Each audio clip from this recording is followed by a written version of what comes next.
guys, how's it going? I didn't see you there. Did you know that it's super important for you to take care of your physical health? Not only is it important for you to take care of your physical health, but also your mental health. Wait just a second while I put this down. Today, we're going to be talking about neuromusicology, and that is basically how music affects the brain. So the way that you can take care of your mental health is by using music. Music has positive effects on the brain because it reduces anxiety, regulates emotions, and it improves mental alertness. So before I get started, I want to give credit to my works cited. My information is from Pfizer, Harvard Health, and also Be Brain Fit. All of these resources have done tons of research and have tons of evidence to back up all the proof going into the research behind finding out how music impacts the brain. So first we're going to get started and just talk about how the brain and music function together as a whole. So here is the PowerPoint slide. Musical sound vibrations enter into your ear canal and then are converted to neural messages that are transmitted to the thalamus, which is the sensory relay station. And so after reaching the thalamus, the sound information is passed into the auditory cortex, which is the part of the brain that sits here. But that's not the only part of the brain that the music reaches. The music goes to the entire brain, is supposedly what the neurologists are now believing. It can't be entirely proven, but majority of the brain, when they have done testings with scans, they have seen that it's shown up on most of the brain. And so a study, according to a lady named Miss Jennifer from Pfizer, said that listening to or making music increases blood flow to brain regions that generate and control emotions, which is the limbic system, which is involved in processing emotions and controlling memory.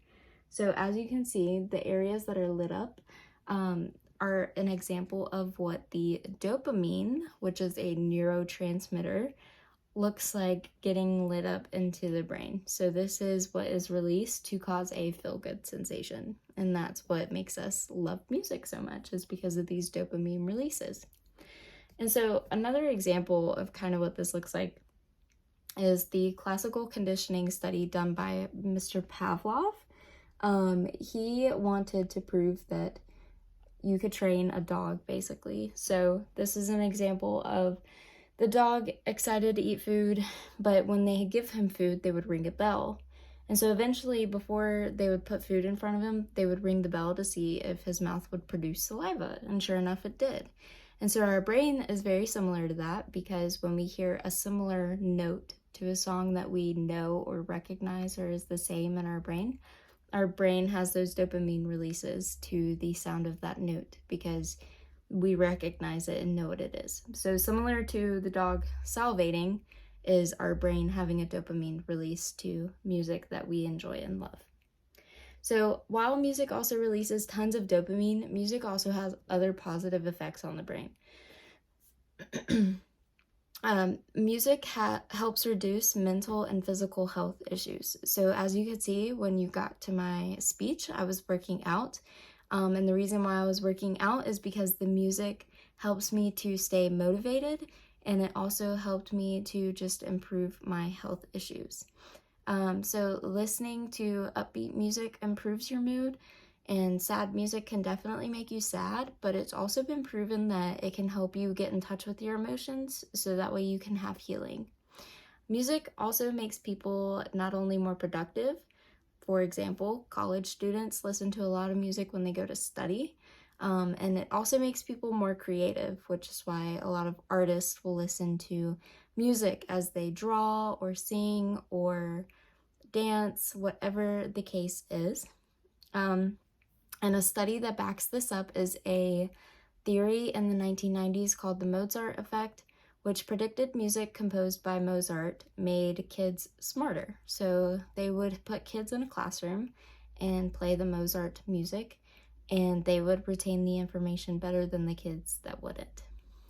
So it also, The reason for this is because it stimulates both halves of the brain. So as you can see here, we have the left side of the brain, which is the more analytical side, the logical side, and then the right side is the more creative and dreamer perspective and where the imagination lives. And so typically when we listen to music, you would think it would only show up in the right region, but they actually realize how powerful music is because it enhances your analytical side as well.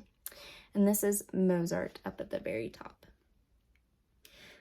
So while music has the ability to help people become smarter, it also has the ability to improve mental illness and disabilities. So music can alleviate symptoms of many mood and mental disorders. For example, treating stroke, autism spectrum disorder, and Alzheimer's. Music is used as a memory enhancer for those with Alzheimer's. So at the bottom with the blue link, I attached a video of an older lady that suffers from Alzheimer's. And they were able to give her a moment of reality again by playing Swan Lake. She was once a ballerina, and so listening to the Swan Lake song that she used to perform to, she was able to recognize it and remember that she used to be a dancer. So it's a really cool video, and y'all should check it out. And I also have just pictures of what the brain looks like when it's normal, with OCD disorder, bipolar disorder, or even depression. So music can have positive impacts on these by just improving the quality of life and helping people to be able to work through their pains and their hurts and to have better coping mechanisms with anxiety and depression.